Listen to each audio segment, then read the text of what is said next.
Hello' welcome to OLS Assam.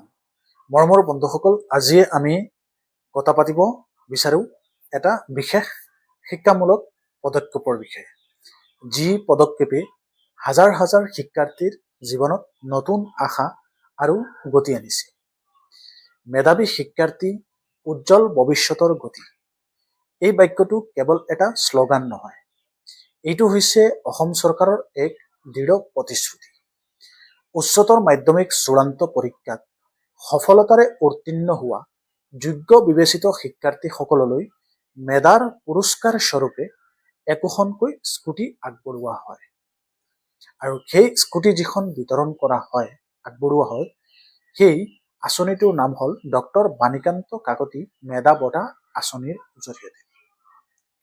আৰু এই আঁচনিৰ মুখ্য উদ্দেশ্য হৈছে শিক্ষাৰ্থীসকলক পঢ়া শুনাক অধিক উৎসাহিত কৰা বা উৎসাহ যোগোৱা। কাৰণ এই স্কুটিখন পূৰ্বৰ পৰাও দি অহা হৈ আছে আৰু আপোনালোক সকলোৱে জ্ঞাত। আৰু এইবাৰ যিবিলাক শিক্ষাৰ্থী এক্সাম দি আছে তেওঁলোক সকলোৱে এই ভিডিঅ'টো সম্পূৰ্ণ চাব।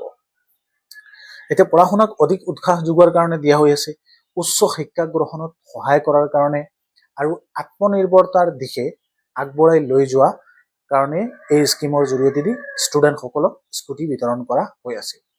বন্ধুসকল, স্কুটি কেৱল এখন বাহন নহয়, এখন হৈছে এজন শিক্ষাৰ্থীৰ বাবে স্বাধীনতাৰ প্ৰতীক। কলেজ বা বিশ্ববিদ্যালয়লৈ যাতায়াত সহজ হয়, সময়ো বাচে আৰু নিজৰ লক্ষ্যৰ দিশে আগবঢ়াৰ আত্মবিশ্বাস বৃদ্ধি পায়।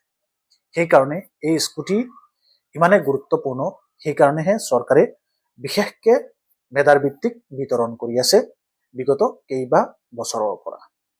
বিশেষকৈ গ্ৰাম্য অঞ্চলৰ শিক্ষাৰ্থীৰ বাবে এই স্কুটিয়ে বহু সমস্যাৰ সমাধান আনে। যেনে দূৰত্ব এতিয়া বাধা নহয়, সেই ষ্টুডেণ্টজনৰ কাৰণে ইচ্ছা শক্তি মূল শক্তি হৈ উঠে। এই সন্দৰ্ভত জনাবলৈ পাই অতি সুখী মই অনুভৱ কৰিছোঁ।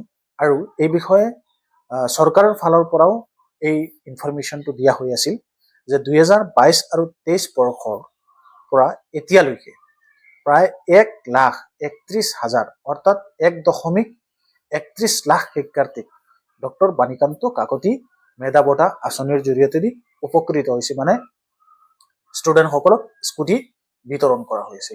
আৰু এই বিষয়ে যোৱা বছৰ মই বহুতো কেইটা ভিডিঅ' বনাইছিলোঁ, বিভিন্ন ছাত্ৰ ছাত্ৰীসকলে চাইছিলে ইয়াৰ আগৰ বছৰো। এই সংখ্যা নিজেই স্পষ্টকৈ কয় অসম চৰকাৰে শিক্ষাৰ কিমান গুৰুত্ব দি আহিছে। গতিকে এইটো আমি শলাগ ল'ব। গতিকে বিশেষকে আমাৰ শ্ৰদ্ধাৰ মাননীয় মুখ্যমন্ত্ৰী মহোদয়কো এই বিষয়ে থেংক ইউ জনাবলগীয়া আছে। সাধাৰণতে এই আঁচনিখনৰ অধীনত উচ্চতৰ মাধ্যমিকৰ চূড়ান্ত পৰীক্ষাত উত্তীৰ্ণ চৰকাৰৰ নীতি অনুসৰি যোগ্যতা লাভ কৰা মেধাৱী শিক্ষাৰ্থীসকলক অন্তৰ্ভুক্ত কৰা হয় লিষ্টখনত আৰু স্কুটি বিতৰণ কৰা হয়। ইয়াৰ মনত ৰাখিব লাগিব যে যোগ্যতা, নিয়ম আৰু প্ৰক্ৰিয়া যিখিনি আছে এইবিলাক বছৰ অনুযায়ী সলনি হ'ব পাৰে। গতিকে সেয়েহে সদায় অফিচিয়েল যিবিলাক জাননী আহে বা খবৰ আহে চৰকাৰী ৱেবছাইটৰ বা তথ্যৰ যোগেদি, সেইটোহে প্ৰয়োজনীয়। সেইকাৰণে যিবিলাক ছাত্ৰ ছাত্ৰীয়ে এইবাৰ এক্সাম দি আছে তেওঁলোকৰ এক্সাম ভালেই যাওক। আৰু আগন্তুক বছৰত দিব বুলি বৰ্তমান আমি অফিচিয়েলি কোনো খবৰ পোৱা নাই, কিন্তু এই খবৰৰ ইংগিতত পোৱা যায় যে হয়তো দিব পাৰে। এই আঁচনিয়ে এটাই ডাঙৰ বাৰ্তা দিয়ে, পৰিশ্ৰম কেতিয়াও বিফল নাযায়, মেধাৰ সদায় মূল্য থাকে আৰু শিক্ষা হৈছে উজ্জ্বল ভৱিষ্যতৰ একমাত্ৰ শক্তিশালী পথ। আগলৈও অসম চৰকাৰে এনেদৰেই শিক্ষাৰ্থীসকলক উৎসাহ যোগাই যোৱাৰ সংকল্প লৈ আগবাঢ়ি যাব, সেইটো আমি ধাৰণা কৰিছোঁ। আৰু চৰকাৰে এই টেম্পলেট যিখন আপোনালোক সকলোৰ কাৰণে আগবঢ়াইছিল সেইখন চাই পেলাইও আমাৰ ধাৰণা হৈছে যে আগন্তুক বছৰতো গুড নিউজ থাকিব স্কুটি সম্পৰ্কে। গতিকে ছাত্ৰ ছাত্ৰীসকল, তোমালোকে ভালকে এক্সাম দিয়া। মোৰ মৰমৰ বন্ধুসকল বা বান্ধৱীসকল, যদি আপুনি এজন শিক্ষাৰ্থী তেনেতে নিজৰ লক্ষ্যত দৃঢ় থাকক, আপোনাৰ পৰিশ্ৰমে নিশ্চয় ফল দিব। ভিডিঅ'টো যদি উপকাৰী লাগে আৰু এইবাৰৰ মানে ষ্টুডেণ্ট হয়, এইবাৰ এক্সাম দিবা, তেতিয়াহ'লে লগৰ কেইটাকো শ্বেয়াৰ কৰি দিবা। আৰু এতিয়ালৈকে কোনো অফিচিয়েল খবৰ অহা নাই এই বিষয়টো লৈ পেলাই, যদি এই বিষয়ে কিবা খবৰ আহে আমাৰ ৱাইলেছ অসম ইউটিউব চেনেলটো ছাবস্ক্ৰাইব কৰি ৰাখিবা। আমি আপোনালোক সকলোকে 2026 আৰু 27 বৰ্ষৰ কাৰণে যিবিলাকে এইবাৰ এক্সাম দি আছে তেওঁলোকক 27ত দিব নেকি সেই বিষয়ে সবিশেষ ইনফৰমেশ্যন আপোনালোক সকলোকে জনাম। প্ৰিয় ভিউৱাৰ্ছসকল, আজিৰ এই ভিডিঅ'টো ইমানতেই।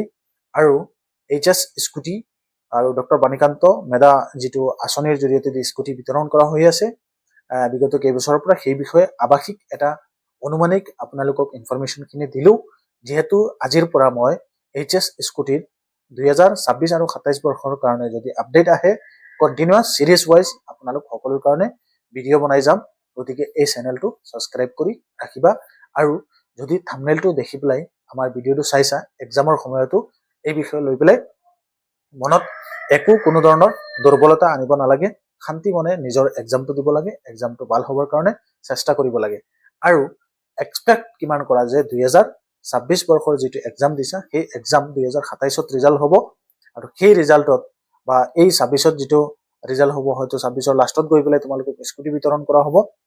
25ৰ পৰা তোমালোকে পঢ়ি আছা, 26ত এতিয়া তোমালোকে এক্সাম দি পেলাই ৰিজাল্ট যেতিয়া হ'ব, কিমান এক্সপেক্ট কৰা যে তোমালোকৰ পাৰ্চেণ্টেজ কিমান হ'ব বুলি মোক জনাবাচোন ভিডিঅ'ৰ তলত কমেণ্ট কৰি।